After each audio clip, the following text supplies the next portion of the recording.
Well, happy Monday to you, lovely ladies and gentlemen. Steve Collins coming to you from beautiful San Antonio, Texas, the second most powerful, passionate, purposeful coach and speaker in the world. I hope you guys had a wonderful weekend. For those of you that are fathers, I hope you had a great Father's Day weekend and really enjoyed being around your family and your children. Hope you guys enjoyed it. All right. Lessons from Elton, John, and Freddie Mercury. I don't want any of my church friends to get your halos out of balance and get weirded out on me. Just remember this statement that's in red letters in your Bible. Love the Lord your God with all your heart, soul, mind, and body, and love your neighbor as yourself. Okay? That's what he says. Love, unconditional. It's a decision, it's a choice. It honors another person. You leave it up to God, the conversations he has with them. Don't be a tool or a fool. It's not cool. Love people. All right, let's get started right then and there.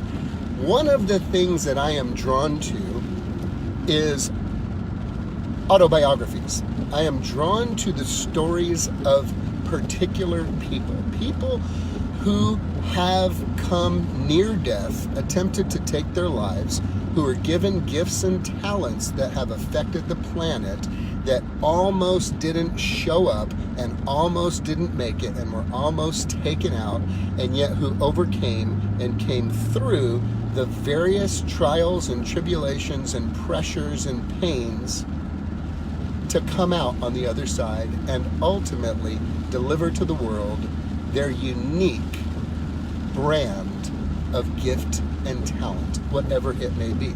So those of you who may or may not have seen Bohemian Rhapsody, or those of you who may or may not have seen Rocket Man, the stories of Elton, John, and Freddie Mercury, one of the things that is a common theme when you have a very unique gift and talent, and here is what I want you to hear. You all have a unique gift and talent. All of you have something that you were given that no other person on earth has or will ever have. No one else was raised by the parents that raised you the way they raised you. Even like in my family with 7 kids, everybody has a different experience even though we have the same parents. Nobody had the same 2 parents outside this world. Nobody had the same exact teachers that taught them in the same way, that learned in the same way.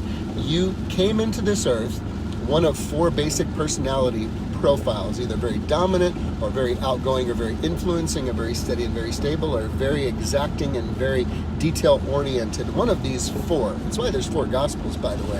One for each of the 4 personality profiles. Let that sink in. That's going to blow some of y'all's mind in a minute.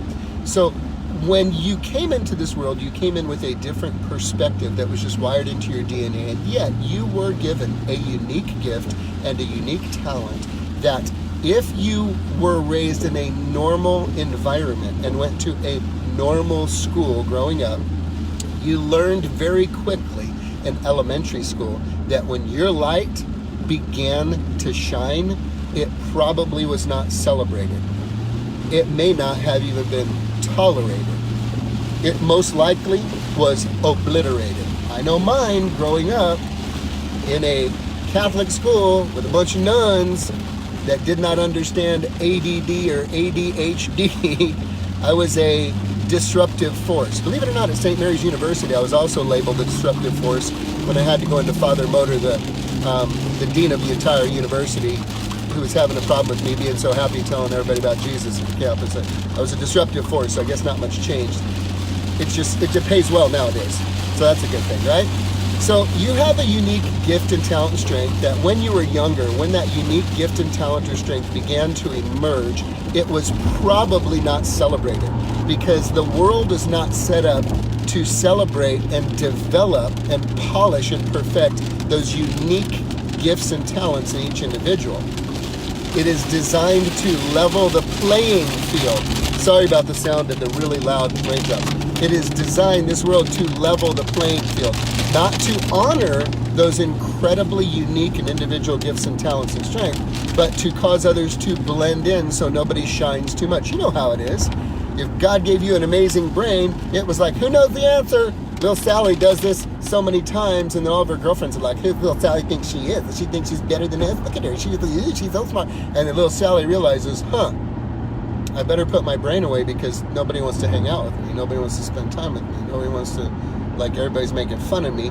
And for the rest of her life, little Sally may shut that brain down. Even as an adult woman, she may shut it down because of the feelings that were connected to and the shame that was connected to having that unique gift and talent and strength judged and tolerated or obliterated rather than being celebrated. So there's a transition that must take place in a person's life that allows them to come to a place that they are no longer willing to hide that light under a basket. They are no longer willing to dim their shine. They are no longer willing to turn the volume down on who they were created to be. Now, there's a key factor here that's mind-boggling. What you will discover is that unique gifts and talents given by the good Lord to each individual person are not so you can just live your big life and just be yourself on an island by yourself. These unique gifts and talents and strength that were built into your DNA for you to discover find their highest and best expression in service to other people. Zig Ziglar, my mentor, would say it this way: you can have anything in life you want if you'll just help enough other people get what they want. What unique gift and talent do you carry within you that you can pour out at a very high level into other people? What difference can you make in the lives of other people? Do you have a gift of hospitality? Are you great at serving people? Do you have a gift of speaking? Do you have a gift of understanding mathematics? Do you have a gift of understanding science? Do you have an intuitive gift that allows you to listen better than anybody else that you know? You have a unique gift and talent.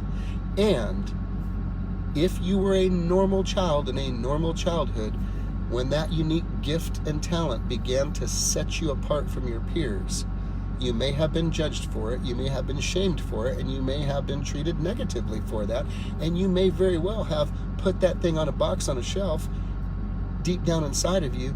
But here's a good thing: it's another promise out of the Bible. Your gifts and calling are irrevocable.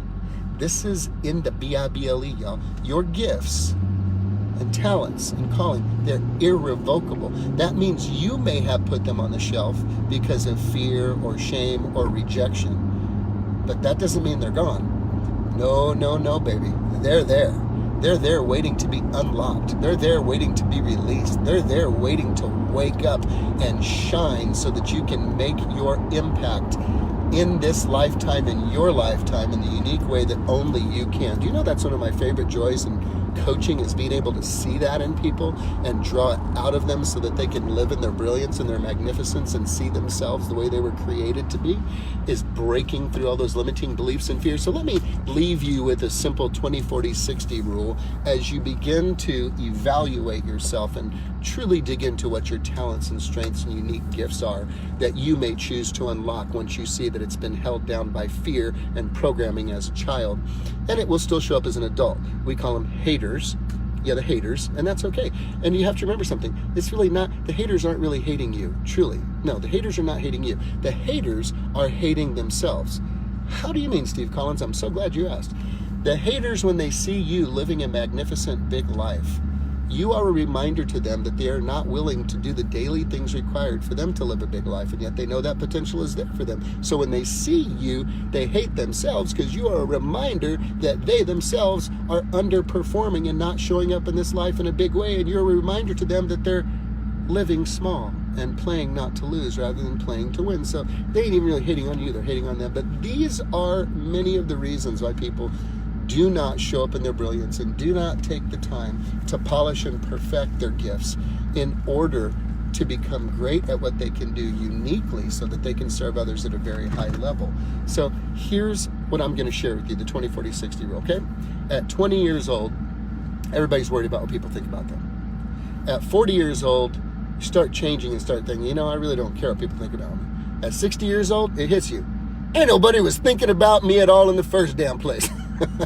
So transport your mind to the 60s and realize everybody's got their own stuff going on. It doesn't even matter. Are you truly going to let the influence of other people dictate how big your life can be or how magnificent you can get. Because let me tell you what happens when you step into your greatness and your brilliance and that uniqueness that God created you to uniquely pour out in this earth in your lifetime. When you step into that, man, it causes everyone around you to rise up.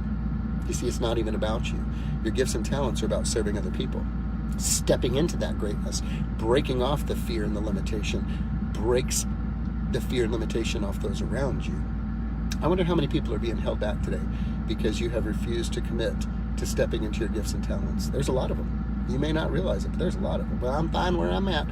That's very, very selfish. You have a duty and a responsibility to bring the unique gifts and talents that God has given you to life, to reactivate those things, to light a fire under them so that you can show up as who you were meant to be. Your life was not meant to be mediocre. Your life was meant to be magnificent. I hope today you choose to look into what those gifts and talents are and make a decision to fight through all those issues of the past and limiting beliefs so that you can rise and become who you were created to be, and in turn help hundreds, thousands, dare I say millions around you to do the same. Have a great day, guys.